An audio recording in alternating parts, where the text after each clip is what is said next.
നമസ്കാരം, ഡോക്ടർ ലൈവിലേക്ക് സ്വാഗതം. ഡോക്ടർ ലൈവിൽ ഇന്ന് ചർച്ച ചെയ്യുന്ന വിഷയം മുട്ടുമാറ്റിവെക്കൽ ശസ്ത്രക്രിയയിലെ നൂതന മാർഗങ്ങളെക്കുറിച്ചാണ്. ഈ വിഷയത്തെക്കുറിച്ച് സംസാരിക്കുന്നതിനായി തൃശൂർ ദയ ഹോസ്പിറ്റലിലെ joint replacement surgeon doctor Premkumar doctor ലൈവിൽ അതിഥിയായെത്തിയിരിക്കുന്നു. നമസ്കാരം ഡോക്ടർ. നമസ്കാരം. സാധാരണയായിട്ട് മുട്ടുമാറ്റിവെക്കൽ ശസ്ത്രക്രിയ എന്നുള്ളൊരു തീരുമാനത്തിലേക്ക് എത്തുന്നത് എപ്പോഴാണ്? പ്രായത്തിൻ്റെ മാറ്റങ്ങൾ ശരീരത്തെ ബാധിക്കുമ്പോൾ കണ്ണിൽ തിമിരം വരും, ത്വക്ക് ചുളിയാൻ തുടങ്ങും, നര ബാധിക്കും. അതിൻ്റെ ഒരു ഭാഗമായി മുട്ടിലെ ജോയിൻസിന് തേയ്മാനം സംഭവിക്കും. ഈ തേയ്മാനം മൂലം വ്യക്തിക്ക് പ്രാഥമിക കാര്യങ്ങൾ നിർവഹിക്കാനുള്ള ബുദ്ധിമുട്ട്, ക്വാളിറ്റി ഓഫ് ലൈഫ്, ജീവിതത്തിൻ്റെ ഗുണമേന്മകൾ നഷ്ടപ്പെടാൻ തുടങ്ങും. വിനോദയാത്രയ്ക്ക് പോകാൻ സാധിക്കില്ല, സോഷ്യൽ ഗ്യാതറിങ്ങിൽ പങ്കെടുക്കാൻ സാധിക്കില്ല. അപ്പോൾ രോഗി സ്വയം വീടിൻ്റെ പരിസരങ്ങളിലേക്ക് ഒതുങ്ങിക്കൂടും, വീടിൻ്റെ മതിൽക്കെട്ടിനകത്തേക്ക്, പിന്നീട് വീടിനുള്ളിലേക്ക് തന്നെ സ്വയം ഒതുങ്ങിക്കൂടും. അവർ എന്ത് തന്നെ പുറത്തേക്ക് വരാൻ ചോദിച്ചു കഴിഞ്ഞാൽ ഇല്ല എന്ന് മാത്രമായിരിക്കും. എന്തിന് കാരണം തന്നെ അവർ പറയാതെ മാറി നിൽക്കും. പതുക്കെ പതുക്കെ അവരുടെ ശരീരഭാരം കൂടി വരും, ജനറൽ ഹെൽത്ത് ഡിറ്റോറിയേറ്റ് ചെയ്യും, നശിച്ചുകൊണ്ടിരിക്കും. ഈ അവസരങ്ങളിൽ എത്രയും നേരത്തെ മുട്ടുമാറ്റി വയ്ക്കുന്നത് അവർക്ക് നന്നായിരിക്കും. പല രോഗികളും ഈ മുട്ട് മാറ്റിവെക്കുന്നത് മൂലം അവരുടെ ജീവിതത്തിലേക്ക് തിരിച്ചു വരും. അതിന് നടക്കാൻ സാധിക്കാത്തവർ, വീൽ ചെയർ ഉപയോഗിച്ചിരുന്നവർ, കോണി കയറാൻ സാധിക്കില്ല, ജോലിക്ക് പോകാൻ സാധിക്കില്ല, അതിന് ഓട്ടോറിക്ഷയോ അല്ലെങ്കിൽ 2 വീലേഴ്സിനോ ആശ്രയിക്കുന്നവർ, അവർ ഇത്തരത്തിലുള്ള സർജറി ചെയ്തു കഴിയുമ്പോൾ അവർ പഴയ പോലെ ഒരു നിയർ നോർമൽ, അവർ വളരെ ആക്റ്റീവായി തിരിച്ചു വരാനുള്ള സാധ്യതയുണ്ട്. ഡോക്ടർ, നമുക്കൊരു കോളർ ഉണ്ട്. ഹലോ, ഡോക്ടർ ലൈവാണ്. ആരാണ് വിളിക്കുന്നത്? ഹലോ, ഞാൻ കോന്നിന്നാണ് വിളിക്കുന്നത്. എന്റെ പേര് ജയചന്ദ്രൻ. ഡോക്ടറിന്റെ ചോദിച്ചോളൂ. എന്റെ ഭാര്യയ്ക്ക് വേണ്ടിയിട്ടാണ് ഞാനിപ്പോൾ വിളിക്കുന്നത്. മുട്ടുവേദനയായിട്ട് ഡോക്ടർ ഇപ്പോൾ ഒരു 7-8 കൊല്ലമായി. അത് ചെറിയ ചെറിയ തോതിലുണ്ടായിരുന്നു. ഇപ്പോൾ കുറച്ച് കൂടുതലായിട്ടുണ്ട്. ഇപ്പം തിരുവനന്തപുരം മെഡിക്കൽ കോളേജിലെ ട്രീറ്റ്മെന്റിലാണ്. അപ്പോൾ അതിന് ഇപ്പം നൂതനമായിട്ടുള്ള ചികിത്സാ രീതികൾ മുട്ടുമാറ്റിവെക്കലിനുണ്ടെന്ന് പറഞ്ഞപ്പോൾ അതിനെപ്പറ്റി ഒന്ന് അറിയാൻ വേണ്ടിയിട്ടാണ്. ഇപ്പോഴത്തെ നൂതന മാർഗങ്ങൾ എന്തെന്ന് വെച്ചാൽ, മുൻപൊക്കെ മുട്ട് മാറ്റിവെച്ചിരുന്നത് 24 സെൻറ്റിമീറ്റർ നീളമുള്ള ഒരു മുറിവിലൂടെയായിരുന്നു. അപ്പോൾ മുട്ടിന് മുകളിലുള്ള തുടയിലെ മസിൽസ്, ക്വാഡ്രിസെപ്സ് മസിൽ മുറിച്ചുകൊണ്ടാണ് അത് ചെയ്തിരുന്നത്. അതിനാൽ സർജറിക്ക് ശേഷം രോഗിക്ക് വളരെ അധികം വേദന അനുഭവപ്പെടും. 5-6 ആഴ്ചയോളം വടിയോ അല്ലെങ്കിൽ വാക്കറോ പിടിച്ച് രോഗിക്ക് നടക്കാൻ സാധിക്കുകയുള്ളൂ. പക്ഷേ ഈ നൂതന മാർഗത്തിൽ ആ 24 സെൻറ്റിമീറ്ററിൻ്റെ സ്ഥാനത്ത് വെറും 10 സെൻറ്റിമീറ്റർ മുറിവിലൂടെയാണ് ഈ ശസ്ത്രക്രിയ നമ്മൾ ചെയ്യുന്നത്. അതിൻ്റെ വ്യത്യാസം, തുടയിലെ ക്വാഡ്രിസെപ്സ് എന്ന മസിൽ നമ്മൾ മുറിക്കുന്നില്ല. ഈ മസിൽ മുറിച്ചതിന് ശേഷം തുന്നുമ്പോഴാണ് സർജറിക്ക് ശേഷം രോഗിക്ക് വേദന അനുഭവപ്പെടുന്നത്. അപ്പോൾ പിറ്റേ ദിവസം തന്നെ രോഗിക്ക് നടക്കാൻ സാധിക്കുന്നു. സാധാരണ ഞങ്ങൾ 2 മുട്ടും ഒരേ ദിവസം തന്നെ മാറ്റിവെക്കും. എന്നിരുന്നാലും പിറ്റേ ദിവസം തന്നെ രോഗിക്ക് വടിയോ വാക്കറോ ഇല്ലാതെ നടക്കാൻ സാധിക്കും. 2-ാം ദിവസം 3-ാം ദിവസം കോണി കയറാൻ സാധിക്കും. മാക്സിമം 2 ദിവസം മാത്രമേ ഹോസ്പിറ്റൽ താമസത്തിൻ്റെ ആവശ്യമുള്ളൂ. 2 ദിവസം കഴിയുമ്പോൾ തന്നെ ഞങ്ങൾ ആ രോഗിയെ ഡിസ്ചാർജ് ചെയ്യും. ആ കാരണങ്ങളാൽ രോഗിക്ക് വേദന കുറവായിരിക്കും. പിന്നെ ചികിത്സാ ചിലവ്, നീണ്ട ഹോസ്പിറ്റൽ വാസത്തിൻ്റെ ആവശ്യം വരുന്നില്ല. പഴയ ടെക്നിക്ക് വെച്ച് ചെയ്യുമ്പോൾ 5 മുതൽ 7 ദിവസം വരെ ഹോസ്പിറ്റൽ അഡ്മിഷൻ ആവശ്യമായി വരാറുണ്ട്. ഇപ്പോൾ അത് വെറും 2 ദിവസമായി കുറഞ്ഞിരിക്കുന്നു. ഏതൊക്കെ ഇനം രോഗങ്ങൾക്കാണ് മുട്ടുമാറ്റിവെക്കൽ ശസ്ത്രക്രിയ ഏറ്റവും ഫലപ്രദമായിട്ട് കണ്ടുവരുന്നത്? പ്രധാനമായും കേരളത്തിൽ മുട്ടിൻ്റെ തേയ്മാനം, പ്രായത്തിൻ്റെ മാറ്റങ്ങൾ വരുന്ന തേയ്മാനത്തിനാണ് ചെയ്യുന്നത്. പിന്നെ രണ്ടാമതായിട്ട് വരുന്നത് ആമവാദം, റൊമറ്റോയ്ഡ് ആർത്രൈറ്റിസ്. 4-മതായിട്ട് വരുന്നത് സ്പോർട്സ് ഇഞ്ചുറീസ് മൂലം വരുന്ന ചെറുപ്പക്കാരിൽ അബ്യൂസ് നീസ്, പലതരത്തിലുള്ള സ്പോർട്സിൽ പങ്കെടുത്ത് മുട്ടിന് വരുന്ന ചെറിയ ചെറിയ പരിക്കുകൾ നേരത്തെ തന്നെ, ഈവൻ 40 വയസ്സിനും 50 വയസ്സിനും ഇടയിൽ തന്നെ സിവിയർ ആർത്രൈറ്റിസിൽ എത്തിച്ചേരാറുണ്ട്. ആ വ്യക്തികളിലും നമ്മൾ മുട്ടുമാറ്റി വയ്ക്കുന്നു. ഡോക്ടർ, നമുക്കൊരു കോളർ കൂടെ ഉണ്ട്. ഹലോ, ഡോക്ടർ ലൈവാണ്. ആരാണ് വിളിക്കുന്നത്? എൻ്റെ പേര് രഞ്ജിനി. ഡോക്ടറിന്റെ ചോദിച്ചോളൂ. സാർ, എൻ്റെ അമ്മയുടെ മുട്ടിന് കുറേ വർഷങ്ങളായിട്ട് മുട്ടുവേദന ഉള്ളതാണ്. ആയുർവേദം അലോപ്പതിയൊക്കെ ഒരുപാട് ട്രീറ്റ്മെന്റ് ചെയ്തതാ. ഇപ്പൊ ഡോക്ടർ ഇങ്ങനെ കാലുവേദന കൂടിയപ്പോൾ ഡോക്ടറെ കാണിച്ചപ്പം പറഞ്ഞ്, എക്സ്റേ ഒക്കെ നോക്കിയിട്ട് ഡോക്ടർ പറഞ്ഞത് മുട്ട് മാറ്റി വയ്ക്കുന്ന സർജറി ചെയ്യണമെന്ന്. അപ്പൊ അതിനെക്കുറിച്ച് നമ്മൾ പലരും പല അഭിപ്രായങ്ങൾ, അത് ഇങ്ങനെ ചെയ്താൽ പിന്നെ നടക്കാൻ പറ്റത്തില്ലെന്ന്, ചെയ്താൽ നടക്കാൻ പറ്റുമോ എന്നൊക്കെ പല അഭിപ്രായമാണ് ഓരോരുത്തർ പറയുന്നുണ്ട്. അപ്പൊ അതേക്കുറിച്ചൊന്ന് അറിയാൻ വേണ്ടിയിട്ട്. അതെ, അത് വെറും കേരളത്തിൻ്റെ മിഥ്യാധാരണകളാണ്. മുട്ടുമാറ്റിവെക്കൽ ശസ്ത്രക്രിയയ്ക്ക് അതിൻ്റേതായിട്ടുള്ള കോംപ്ലിക്കേഷൻസ് ഉണ്ട്, ഇൻഫെക്ഷൻസ് വരാം, ആ മാറ്റിവെച്ചത് ലൂസനിങ് വരാം.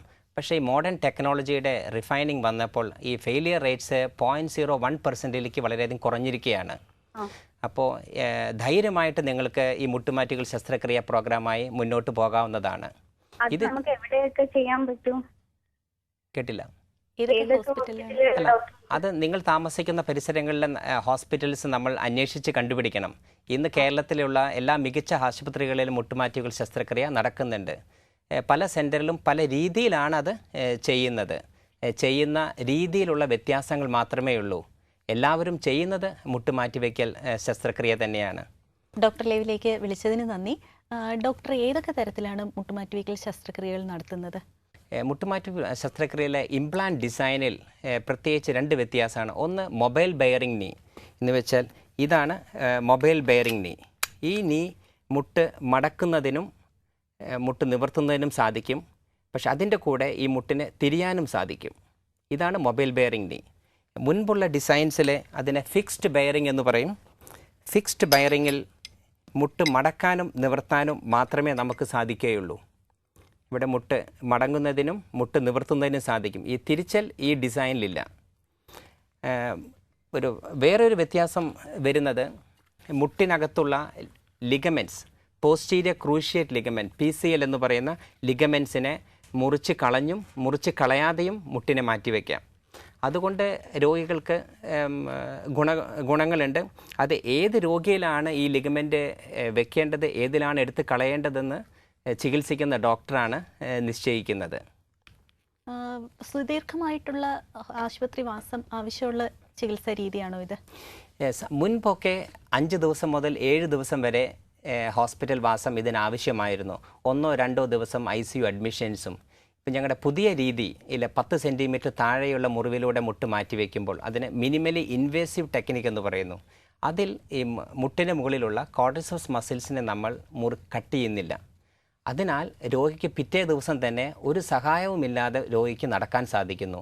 2-3 ദിവസം രോഗി സ്വയം കോണിപ്പടി കയറാൻ വരെ സാധിക്കുന്നു. ആ രോഗിയുടെ മനസ്സിൻ്റെ രോഗിയുടെ ആത്മവിശ്വാസം അതിലൂടെ വർദ്ധിക്കുന്നു.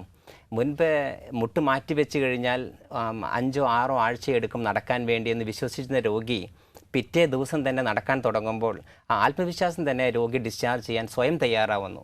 ഇപ്പോൾ ഇന്നത്തെ കാലത്ത് ഞങ്ങൾ കണ്ടുവരുന്നത് 2-ാം ദിവസം തന്നെ രോഗി റെഡിയായിട്ടിരിക്കും റൂമിൽ. ഡോക്ടർ, ഞാൻ വീട്ടിൽ പോകാൻ തയ്യാറാണ്, എന്നെ ഡിസ്ചാർജ് ചെയ്തോളൂ. ആ സ്ഥാനത്ത് ഞങ്ങൾ വർഷങ്ങളായി കണ്ടുവരിക്കുന്നത് രോഗി നമ്മൾ നിർബന്ധിച്ച് ഡിസ്ചാർജ് ചെയ്യണം. 5-ാമത്തെ-7-ാം ദിവസം പറയും രോഗിക്ക് ഇനി വീട്ടിൽ പോകാം, നിങ്ങൾ സുഖം പ്രാപിച്ചിരിക്കുന്നു. എങ്കിലും ആ അതികഠിനമായ വേദന മൂലം പലരും വീട്ടിൽ പോകാൻ മടിക്കാറുണ്ട്. ഡോക്ടർ, നമുക്ക് ഒരു കോളർ കൂടെ ഉണ്ട്. ഹലോ, ഡോക്ടർ ലൈവാണ്. ആരാണ് വിളിക്കുന്നത്? ഹലോ സാർ, ഇത് ഹരിപ്പാട് വീയപുരത്തുനിന്നാ. ഡോക്ടറോട് ചോദിച്ചോളൂ. സാറേ ചോദി പറയൂ. ഹലോ സാറേ, ഇത് ഞാൻ എൻ്റെ അമ്മയ്ക്ക് വേണ്ടിയാണ് വിളിക്കുന്നത്. പറയൂ. ഹലോ സാറേ, അമ്മ ഒരു കർഷകത്തൊഴിലാളിയാണ്. അന്നേരം കാല് 2 സൈഡിലോട്ടും വളഞ്ഞിട്ട് കാലിന് മുട്ടിനകത്ത് ഭയങ്കര സൗണ്ടും, എന്നിട്ട് സന്ധ്യ ഭയങ്കര വേദനയാണ് കാലിന് താഴോട്ട്, മുട്ടിന് താഴോട്ട്, എന്നിട്ട് മുട്ടിനകത്ത് സൗണ്ടും ഉണ്ട്. മുട്ട് റാ പോലെ പുറത്തോട്ടാണ് വളഞ്ഞിരിക്കുന്നത് അതോ മുട്ട് ഉള്ളിലേക്കാണ് വളഞ്ഞിരിക്കുന്നത്? അല്ല, പുറത്തോട്ട്, 2 സൈഡും പുറത്തോട്ട്. ഇതിനെ ജനുവാരം എന്ന് പറയും. ഇത്തരത്തിലുള്ള രോഗികളിലെ മുട്ടിൻ്റെ ഉൾഭാഗത്താണ് ബോഡിയുടെ എല്ലാ വെയിറ്റും വരുന്നത്. എന്ന് വെച്ചാൽ നമ്മുടെ കാറിൻ്റെ അലൈൻമെൻറ്റ് പോയി കഴിഞ്ഞാൽ ടയറിൻ്റെ ഒരു സൈഡ് മാത്രം തേഞ്ഞുകൊണ്ടേയിരിക്കും. മുട്ടിൻ്റെ ഈ ശരീരത്തിൻ്റെ അലൈൻമെൻറ്റ് നഷ്ടപ്പെട്ട് കഴിഞ്ഞാൽ ശരീരഭാരം മുഴുവനും ഈ ഗ്രാവിറ്റി ലൈനിൽ നിന്ന് മാറി ഒരു ഭാഗത്തേക്ക് മാത്രം മാറുന്നു. അപ്പോൾ മുട്ടിൻ്റെ ഉൾഭാഗം മാത്രം തേയാൻ തുടങ്ങും. മൂലം നമ്മൾ കണ്ടിട്ടുണ്ടാവും വയസ്സായ ആൾക്കാരും മുട്ട് വളഞ്ഞ് നടക്കുന്നത്. ആ അലൈൻമെൻറ്റ് കറക്റ്റ് ചെയ്യാതെ ഒരിക്കലും അവരുടെ മുട്ടിൻ്റെ വേദന മാറില്ല. അതിനാലാണ് ഇതിന് ഓപ്പറേഷൻ വളരെ അത്യാവശ്യമാണെന്ന് നമ്മൾ പറയുന്നത്. ആ വേദനയ്ക്ക് വേദന സംഹാരികൾ നമുക്ക് ഉപയോഗിക്കാം. വേദന സംഹാരികൾ ചെയ്യുന്നത് മുട്ടിലുള്ള വേദന നമ്മുടെ ബ്രെയിൻ അറിയുന്നില്ല. ആ വേദന എന്ന ലക്ഷണത്തെ മാസ്ക് ചെയ്യുകയാണ് ചെയ്യുന്നത്. പക്ഷേ അസുഖത്തെ മാറ്റുന്നില്ല. അസുഖത്തെ മാറ്റാമെന്ന് അവകാശപ്പെടുന്ന പലതരത്തിലുള്ള മരുന്നുകളുണ്ടെങ്കിലും പ്രായത്തിൻ്റെ മാറ്റത്തിൻ്റെ മുടിയുടെ നിര, കണ്ണിലെ തിമിരം, ത്വക്കിൻ്റെ ചുളിവ്, ഈ മുട്ടിൻ്റെ തേയ്മാനം, ഇതൊന്നും മരുന്ന് വെച്ച് നമുക്ക് ഒരിക്കലും പൂർണ്ണമായി മാറ്റാൻ സാധിക്കില്ല. ഏറ്റവും പ്രാധാന്യമുള്ള വിഷയം ഈ മുട്ട് വളയുകയാണെങ്കിൽ ഉള്ളിലോട്ടോ പുറത്തോട്ടോ ജനുവാരം അല്ലെങ്കിൽ നോക്നി മുട്ടുകൾ കൂട്ടിമുട്ടിക്കൊണ്ട് നടക്കുന്ന വ്യക്തികളുണ്ട്. ഇതിൻ്റെ അലൈൻമെൻറ്റ് നമ്മൾ കറക്റ്റ് ചെയ്താൽ മാത്രമേ നമ്മുടെ മുട്ടിൻ്റെ വേദനയ്ക്ക് ശമനം കിട്ടുകയുള്ളൂ. ആ അലൈൻമെൻറ്റ് കറക്റ്റ് ചെയ്യണമെങ്കിൽ നമുക്ക് തീർച്ചയായിട്ടും ഒരു സർജറിയുടെ ആവശ്യമുണ്ട്. ഡോക്ടർ ലൈവിൽ ഇനിയൊരു ഇടവേളയ്ക്കുള്ള സമയമാണ്. ഡോക്ടർ ലൈവിൽ ഇനിയൊരു ചെറിയ ഇടവേള.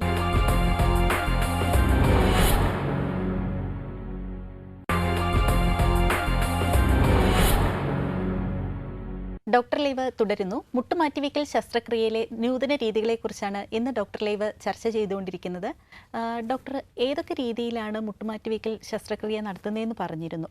അതിൽ ഓരോ ഡിസൈനും ഓരോ തരത്തിലുള്ള പർപ്പസാണോ ഉള്ളത്?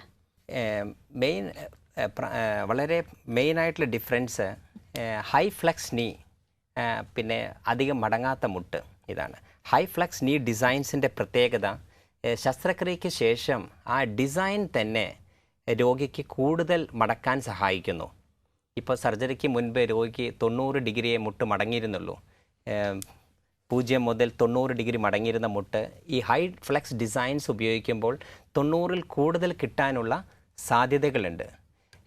രോഗികൾ മനസ്സിലാക്കിയിരിക്കേണ്ട ഒരു പ്രത്യേക കാര്യം എന്താണെന്ന് വെച്ചാൽ, തീരെ മടങ്ങാത്ത മുട്ട് നമ്മൾ ശസ്ത്രക്രിയ ചെയ്തു കഴിഞ്ഞാൽ വളരെയധികം മടങ്ങും എന്നുള്ളൊരു തെറ്റായ ധാരണയുണ്ട്. ശസ്ത്രക്രിയയ്ക്ക് ശേഷം കിട്ടുന്ന മുട്ടിൻ്റെ മടക്കം അത് ശസ്ത്രക്രിയയ്ക്ക് മുൻപുള്ള മടക്കത്തെ ആശ്രയിച്ചിരിക്കുന്നു. തീരെ മടങ്ങാത്ത മുട്ടിന് ഒരിക്കലും 100, 130, 140 ഡിഗ്രി ശസ്ത്രക്രിയയ്ക്ക് ശേഷം കിട്ടാനുള്ള സാധ്യതകളില്ല. പക്ഷേ അവർക്ക് കൂടുതൽ മടക്കം കിട്ടാൻ വേണ്ടി ഈ പ്രത്യേക ഡിസൈൻസ്, ഈ ഹൈ ഫ്ലെക്സ് നീസ് സഹായിക്കുന്നുണ്ട്. ഡോക്ടർ, ഈ ഡിസൈനെ കുറിച്ചാണ് സംസാരിച്ചുകൊണ്ടിരുന്നത്. ഒന്ന് വിശദീകരിക്കാമോ? ഡിസൈൻസിൽ ഞാൻ നേരത്തെ പറഞ്ഞ പോലെ ഒന്ന് ഫിക്സ്ഡ് ബെയറിംഗ് ഡിസൈൻസ് ഉണ്ട്, രണ്ടാമത് മൊബൈൽ ബെയറിംഗ് ഡിസൈൻസ് ഉണ്ട്. ഈ മൊബൈൽ ബെയറിംഗ് ഡിസൈൻസിൽ തന്നെ പുതിയ ഡിസൈൻസ് വന്നിരിക്കുന്ന mobile bearing plus high flex. അപ്പോൾ അത് രോഗിയെ മുട്ട് നമ്മുടെ നോർമൽ മുട്ട് പോലെ ഇങ്ങനെ തിരിയാനും മടങ്ങാനും കൂടുതൽ മടങ്ങാനും ഹൈ ഫ്ലെക്സ് മൂലം കൂടുതൽ മടങ്ങാനും സഹായിക്കുന്നു. പിന്നെ പ്രത്യേകിച്ച് പറയാനുള്ളത് ഈ മെറ്റീരിയൽസിനെ പറ്റിയാണ്. ഈ ഇംപ്ലാന്റ്സ് ഉണ്ടാക്കിയിരിക്കുന്നത് ക്രോമിയം കൊബാൾട്ട് അലോയ് എന്ന് പറയുന്ന ഒരു അലോയ് വെച്ചിട്ടാണ്. അതാണ് മാർക്കറ്റിൽ ഏറ്റവും കൂടുതൽ ലഭ്യമായിട്ടുള്ളത്. രണ്ടാമത്തത് ടൈറ്റാനിയം. അടുത്ത കാലത്ത് ഓക്സീനിയം എന്ന് പറയുന്ന ഒരു മെറ്റീരിയലിൻ്റെ കോട്ടിങ്ങുള്ള ഇംപ്ലാന്റ്സും അവൈലബിൾ ആയിട്ടുണ്ട്. പിന്നെ സെറാമിക് ഇംപ്ലാന്റ്സ്, നമ്മൾ സെറാമിക്കിൻ്റെ പാത്രങ്ങൾ വീട്ടിൽ ഉപയോഗിക്കുന്നുണ്ട്. അതിൻ്റെ ഹൈ ക്വാളിറ്റി സെറാമിക്സ് ഉപയോഗിച്ചുള്ള നീ ഇംപ്ലാന്റ്സും ഇന്ന് റിസർച്ച് നടക്കുന്നുണ്ട്. ഇതിൽ ക്വാളിറ്റിയെ പറ്റി പറയുകയാണെങ്കിൽ ഏറ്റവും കൂടുതൽ ഇമ്പോർട്ടൻസ് ഈ രണ്ട് മെറ്റൽ പാർട്സിനും ഇടയിലുള്ള ഈ പ്ലാസ്റ്റിക് പാർട്ടിനാണ്. ഇത് high molecular weight polyethylene എന്ന് പറയുന്നു.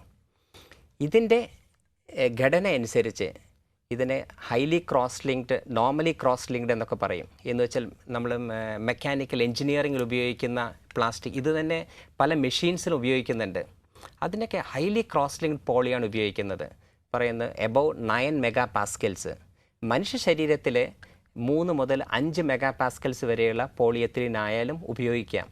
പക്ഷേ ഇന്ന് റിസർച്ച് നടക്കുന്നത് മെഷീൻസിൽ ഉപയോഗിക്കുന്ന ആ പോളിയെത്തിലീൻ നമ്മുടെ മനുഷ്യ ശരീരത്തിൽ ഉപയോഗിക്കുകയാണെങ്കിൽ അത് വളരെ നാൾ നീണ്ടു നിൽക്കില്ലേ, വലിയ വലിയ സ്ട്രെയിൻസ് പോലും അത് താങ്ങുകയില്ലേ എന്നാണ്. ഡോക്ടർ, ഇതിൻ്റെ മെറ്റീരിയലിനെ കുറിച്ചാണ് സംസാരിച്ചുകൊണ്ടിരുന്നത്. ഓരോ രോഗിയിലും ഈ ഒരു മെറ്റീരിയൽ സെലക്ഷൻ എങ്ങനെയാണ് നിശ്ചയിക്കുന്നത്? ഇതിൻ്റെ മെറ്റീരിയൽ സെലക്ഷൻ രോഗികൾക്ക് വ്യത്യാസമില്ല. ഇതിൻ്റെ കോസ്റ്റ് അനുസരിച്ചാണ് അത് നിശ്ചയിക്കുന്നത്. കോസ്റ്റ് ഇഫക്റ്റീവ്, ഇപ്പോൾ പേഷ്യൻ്റെ എക്കണോമിക് സ്റ്റാറ്റസ് ഹൈ ആണെങ്കിൽ ആ പേഷ്യന് വളരെ വില കൂടിയ മെറ്റീരിയൽസ് ഉപയോഗിക്കാം. രോഗി സാമ്പത്തികമായി പിന്നോക്കം നിൽക്കുന്നവരാണെങ്കിൽ അവർക്ക് സാധാരണ conventional implants, chromium cobalt implants ഉപയോഗിക്കാം. അങ്ങനെയാണ് ആ ഒരു തീരുമാനമെടുക്കുന്നത്. ഈ എല്ലാ വസ്തുക്കളും chromium cobalt, titanium, oxinium materials, ceramic on ceramic എല്ലാം ബയോ കോമ്പാറ്റബിൾ ആണ്. എല്ലാം മനുഷ്യ ശരീരവുമായി ചേർന്ന് പോകുന്നതാണ്. ഇത് എത്ര നാൾ വരെ ഇതിൻ്റെ ഫലം നമുക്ക് ലഭിക്കും? മെറ്റീരിയൽ വൈസ് അതിൻ്റെ ഡ്യൂറബിലിറ്റി നമുക്കൊരിക്കലും നിശ്ചയിക്കാൻ സാധിക്കില്ല. ഇത് ഡിസൈൻ പ്രൊമോട്ട് ചെയ്യുന്ന കമ്പനികൾ ക്ലെയിം ചെയ്യുന്നുണ്ടെങ്കിലും ഇത് എങ്ങനെ ചെയ്തു എന്നനുസരിച്ചാണ് അതിൻ്റെ ഡ്യൂറബിലിറ്റി കിട്ടുന്നത്. നന്നായി ചെയ്ത ഒരു മുട്ട് 25-30 വർഷം സുഖമായി നീണ്ടു നിൽക്കും. മുൻപൊരു മിഥ്യാധാരണയുണ്ട്, ഇത് 15 വർഷമോ അല്ല 10 വർഷമോ നീണ്ടു നിൽക്കുള്ളൂ മുട്ട് മാറ്റിവെച്ചാൽ, അല്ലെങ്കിൽ മുട്ട് മാറ്റിവെച്ചാൽ ഉള്ളതുകൂടി നഷ്ടപ്പെടും എന്നുള്ള തെറ്റായ ധാരണകൾ കേരളത്തിൽ ഉണ്ടായിരുന്നു. ഞാൻ 2002 പ്രാക്ടീസ് തുടങ്ങുമ്പോഴുണ്ടായിരുന്ന ഞാൻ കണ്ടിരുന്ന വ്യക്തികൾ 7-8 വർഷത്തിന് ശേഷം നിരവധി പേർ ഇപ്പോൾ മുട്ടുമാറ്റി വയ്ക്കാൻ വന്നു തുടങ്ങി. ഇന്ന് അതിൻ്റെ ആക്സെപ്റ്റബിലിറ്റി വളരെയധികം കൂടി. ജനങ്ങളുണ്ടായിരുന്ന തെറ്റിദ്ധാരണകൾ മാധ്യമങ്ങളിലൂടെയും ഇൻ്റർനെറ്റിൻ്റെയും സത്യം പറഞ്ഞാൽ അതിപ്രസരം തന്നെ എന്ന് പറയാം. അതുമൂലം ജനങ്ങളിൽ തെറ്റിദ്ധാരണകൾ വളരെയധികം മാറിയിട്ടുണ്ട്. ശരിക്കും മുട്ടുമാറ്റുകൾ ശസ്ത്രക്രിയ വളരെയധികം പ്രയോജനകരമായ ഒരു ശസ്ത്രക്രിയാ രീതിയാണ്. രോഗിക്ക് നഷ്ടപ്പെട്ട ആ നല്ല ജീവിതമാണ് ഇതിലൂടെ രോഗിക്ക് തിരിച്ചു കിട്ടുന്നത്. നടക്കാൻ സാധിക്കാത്തവർ, കുട്ടികളുടെ കൂടെ സ്കൂളിൽ പോകാൻ സാധിക്കാത്തവർ, ഒരു വിനോദയാത്രയിൽ പങ്കെടുക്കാൻ സാധിക്കാത്തവർ, അവർക്കൊക്കെ ഇതിന് ശേഷം ഇതെല്ലാം ചെയ്യാൻ സാധിക്കുന്നു. എനിക്ക് അനവധി പേഷ്യൻസ് ഉണ്ട്. അവരുടെ ശസ്ത്രക്രിയയ്ക്ക് ശേഷം 1-2 മാസം കഴിഞ്ഞ് വരുമ്പോൾ അവരുടെ കണ്ണുകൾ ശരിക്കും നിറഞ്ഞിട്ടുണ്ടായിരിക്കും. അവരുടെ ആ സന്തോഷം, എപ്പോഴും ഇവർ വയസ്സായ വ്യക്തികളായിരിക്കും ഇതിനു വേണ്ടി വരുന്നത്. അവർക്ക് എല്ലാം നഷ്ടപ്പെട്ടു എന്ന് വിചാരിച്ചിരുന്ന വ്യക്തികൾക്ക് എല്ലാം ചെയ്തു തുടങ്ങുമ്പോഴുള്ള സന്തോഷം, അവർക്കത് ശരിക്കും അവരുടെ കണ്ണുകൾ കണ്ടാൽ തന്നെ നമുക്ക് മനസ്സിലാക്കാൻ സാധിക്കും. ഡോക്ടർ ലൈവിൽ ഇനി ഒരു ഇടവേളയ്ക്കുള്ള സമയമാണ്. ഡോക്ടർ ലൈവിൽ ഒരു ചെറിയ ഇടവേള.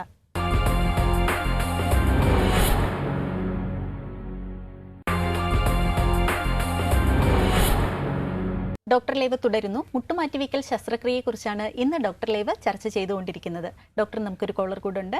ഹലോ, ഡോക്ടർ ലൈവാണ്. ആരാണ് വിളിക്കുന്നത്? ഞാൻ ആലുവ കീഴ്മാടുന്ന്. ഡോക്ടറിന്റെ ചോദിച്ചോളൂ. ഞാൻ എന്റെ കാലിന് ഭയങ്കര വേദന ഉണ്ട്, മുട്ടിന്.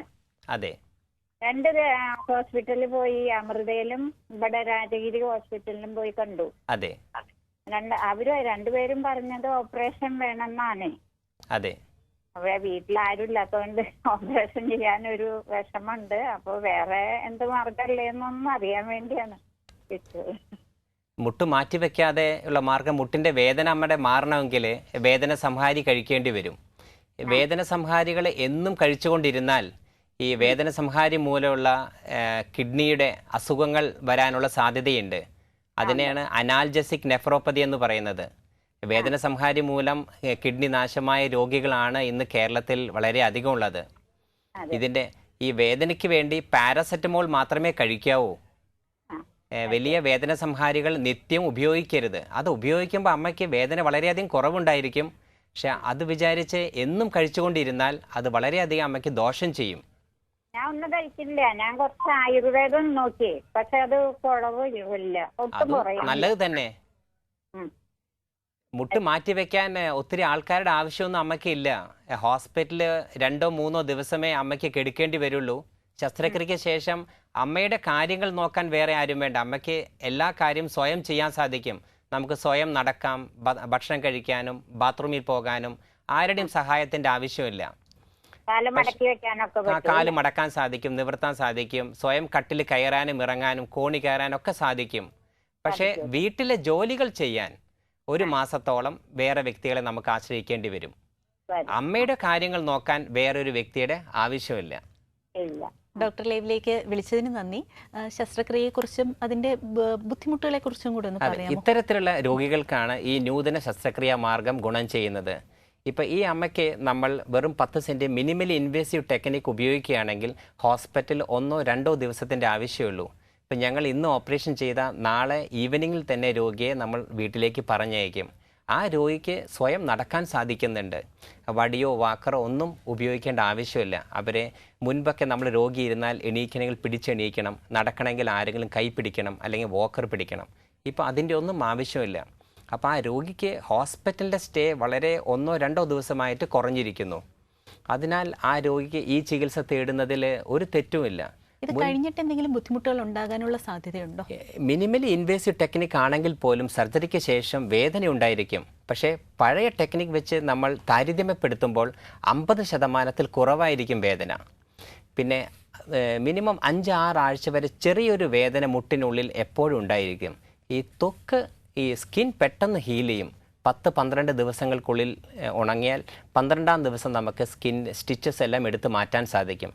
പക്ഷേ ആ സ്കിന്നിന് ഉള്ളിലുള്ള മാംസങ്ങൾ അത് ഉണങ്ങാൻ 6 ആഴ്ച മുതൽ 3 മാസം വരെ സമയമെടുക്കും.